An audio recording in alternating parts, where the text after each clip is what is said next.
Welcome to Understanding Conscious Cryptids with me, Khat Hansen. I am bringing you this show in an attempt to educate you about the forgotten creatures and beings that exist alongside of us on this amazing planet that we call home. Many of these hidden beings are elusive and highly intelligent. Our ancient ancestors of North and South America knew of and understood these beings quite well. Many people are coming into contact with these elusive creatures, and they do not have any knowledge or understanding of what it is they are seeing and interacting with. This oftentimes leaves these individuals fearful and confused.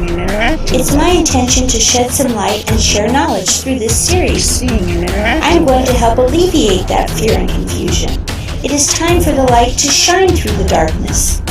If you are interested in sharing your encounter, contact me directly at khathansen@yahoo.com, and I hope you enjoy the show.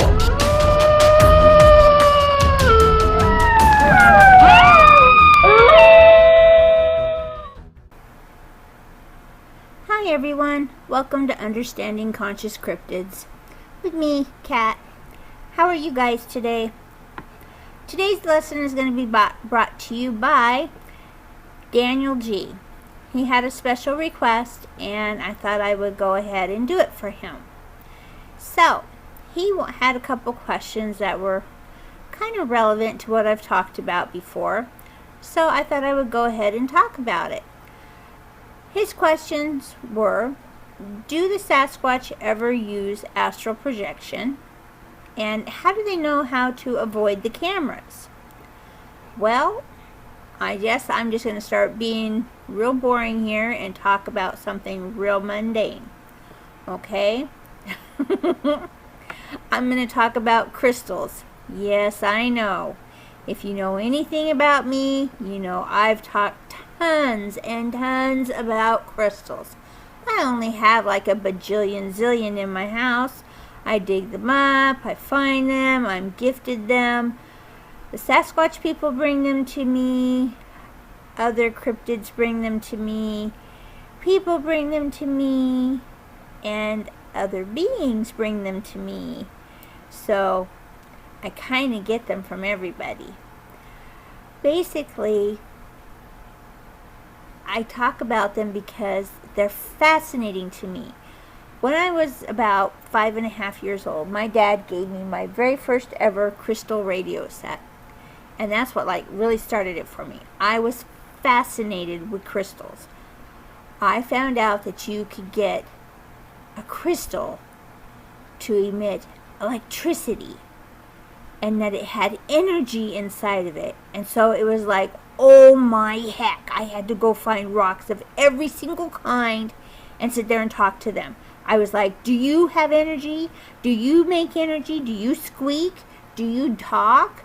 You know, because people ask me about them, you know, and I tell them they just have a frequency, you know, and people, it's so hard for me to explain this, but it's the truth.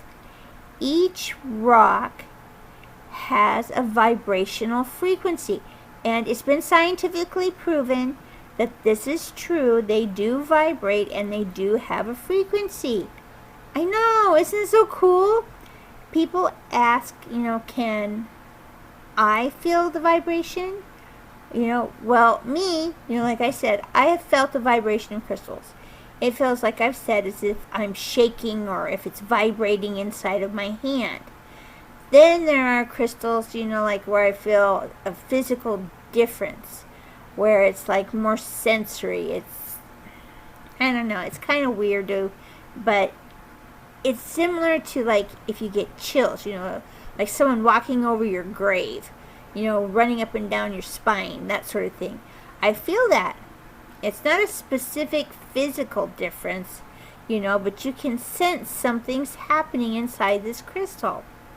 So, I don't know, this has happened to lots of people that I know who work with crystals. You know, so I know I'm not the only one. I know you're sitting there going, oh my God, Kat's going off the deep end. Somebody quick, get the straitjacket.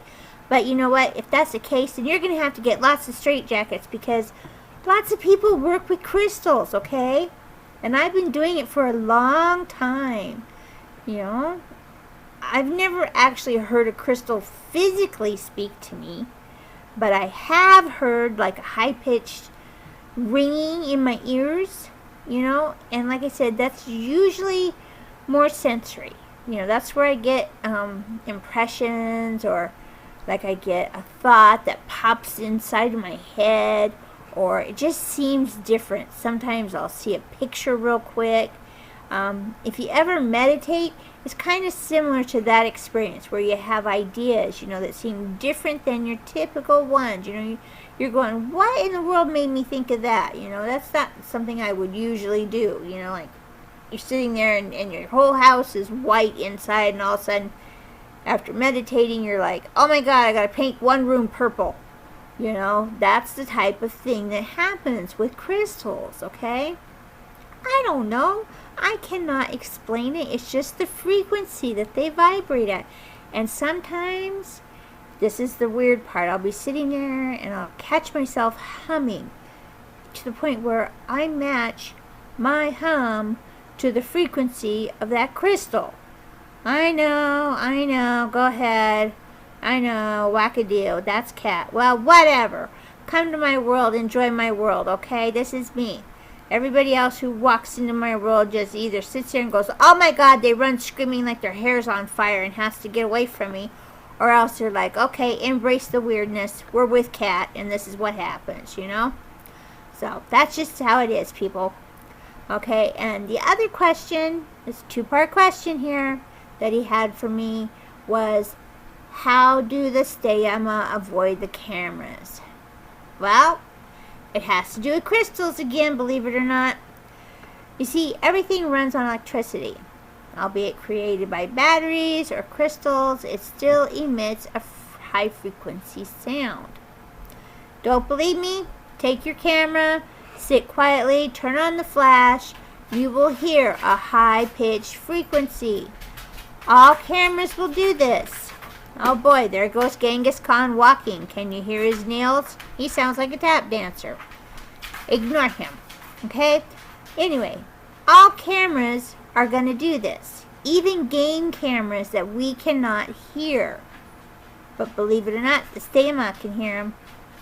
You see, they have a pact among their race, among their species, whatever you want to call it, which says, avoid humans until you can't. And then they demand that we prove we are better than other humans. Okay? I know. It's really, really weird. But that's how they've stayed alive this time. You know? This is how they've done it all this time. Avoid us at all costs. Because they've watched us. They've seen how we are. They see what we do. You know, I can't reiterate it enough. They have seen us do terrible things over thousands and thousands of years.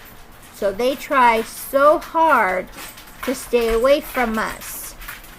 So, I don't know. They hear that high-pitched frequency hum, you know, and they automatically want to go. They say, get me away from this camera. And they know, they're not stupid. They know how to walk around a camera, how to stay away from it. So they do. This is what they do. I mean, if you were there and you heard something, you know, screaming, and that's basically what it sounds like to them, you know. I mean, it makes their body shake, it makes their teeth shake, it makes their eyeballs shake or whatever. They're going to avoid it at all costs, you know. So that's what they're doing, you know. They, I don't know how to put the next part of this question. You know, he wants to know if they do other spiritual things, you know, things like astral roaming. Yeah, they do. They do things like chanting. You know, I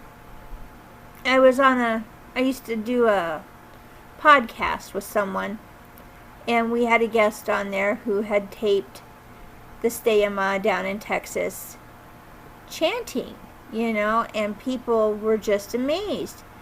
And I was laughing because why are you amazed? These are people. They do the same things that we do. They dance, they chant, they talk. They eat, sleep, drink, poop, have children, fight, love, die, live. So do they do the same things that we do? Yes, they do. And I just wanted to say that electricity is an active agent in the formation of shapes and leaves and trees, in vegetable life, in animal life, But if you study it, you find out that this energy is a refined form of magnetism, and it has its own part in the formation of human forms and animal life, and I'm being nice here. I'm just lumping steyama in with humans and animals in with humans. I say it animal life, as applied to those types which are lower than humans.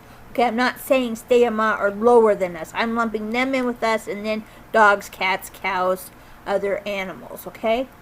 So their atoms are going to blend with those of the lower life forms, okay, in the astral realm. And if they don't stay away from the lower life forms, they're going to come up with chimeras, really ugly, gross, icky, horrible creatures, okay, that, you know what a chimera is. You've seen them, part animal, part, beast, or, bug, or something like that, look at a griffin, look at, there's so many of them they make anymore on these video games, apes with lion heads and, 6 arms because they're made with part spider and things like that, so they need to stay away from these things when they're in the astral realm. Otherwise, you're going to end up with these chimera things. Okay, so I'm pretty sure that the steyama know to stay away from the lower life animals unless they choose to do this, okay? And when you're in the astral realm, astral atoms, whether they're trees, plants, animals, or human beings, must not be confounded with the true spirit or soul, okay? I don't know how to put it. I call them soul clothing atoms, okay? I'm just saying that these guys are the ones that come to each of us. They're in every single thing, okay? A soul clothing atom is, it clothes the soul, okay? So, for instance, okay, these atoms constitute the real spirit world, okay? And everything that lives in it. So, if I go there in the astral realm, my soul clothing atom shows up as a human being. If I take my dog there, his soul clothing atom shows up as a dog. Okay? If the steyama go astral realming, their atoms are going to show up. Their soul clothing atom is going to show up as a steyama. Okay? So that's how it is. It's just like it is there. It's just like it is here. Okay? Astrals of every kind are the intermediate degree of materiality between the gross material of the earth and the more etherealized matter of the spirit world. Okay? So do you understand what I just said there? What I'm saying is, soul clothing in its astral envelope is to express the earthbound condition in which it is too refined or immaterial for earth existence. and too grossly clad to ascend into the spirit world of the higher spheres, or to descend to those of the lower spheres. Okay? Now, I know many of you are probably sitting there going, what the hell did you just say, Khat? Yeah, I know. I just fell off the deep end and gave everybody a real serious lesson right there. I'm telling you that if you go there and you're not prepared to be in the ethereal world, in the astral world, if you're a human being or if you're a Sasquatch, this is what's going to happen to you. Your body is going to start to vibrate, and you're going to pull apart. And yes, it happens a lot to people. Their bodies separate. Their astral bodies separate. Now they're floating around out there, okay? Picture an astronaut with a tether, okay? He's out there floating around, okay? He's having a great old time. Here comes the car with the big bass boom going on, so bad that it shakes his teeth, okay? It comes through there, shakes his teeth, and now his whole body is shaking. Okay, that's his astral body. And every single atom in his astral body is shaking. Now, he doesn't know how to make it stop. He doesn't know how to control that. Okay, and once that starts, unless you're really good at what you're doing, you're not going to be able to make it stop. And you're going to have separation. And then once it separates, we're in trouble. Because then you're going to have to have a serious intervention from a higher being, like, I'm just going to say Heavenly Father, to help you ascend into the spirit world, okay? Because now you're completely messed up. Your body doesn't know how to get back into itself. Your astral body doesn't know how to save itself, let alone get back to its physical self, which is down there at the other end of that tether, okay? And this is what happens a lot. So you have the Steyama who are astral realming. Something happens to them. I don't know what happens to them. I can't say. But one of them, two of them, 10 of them, 1,000 of them are out there astral realming. Something comes along to shake up their soul-clothed atoms, and now they're floating around. They end up bonding with a lower life form, and we have a chimera. And this is the stuff that nightmares are made of, okay? Now we've got these beings out there in the astral realm floating around. Once they find a new multiverse to come into our realm and solidify them, we have a new cryptid. Okay? I know that's oversimplifying it, but sometimes I get complaints that when I talk about things in my videos, I'm too scientific and I'm too analytical, and people have trouble understanding me. So I'm hoping this time around, because this is a difficult question to address. I mean, I can just say, sure, yeah, they astral realm, that's the end of it, Daniel. I'm sorry, that's all I'm going to go into it. But that's not answering his question. And I hoped that this did answer his question, because they do astral realm, and they do have the same problems that human beings have out there. So, that being said, I'm going to end this video, and we'll address it further if anyone is interested and wants to continue this line of discussion.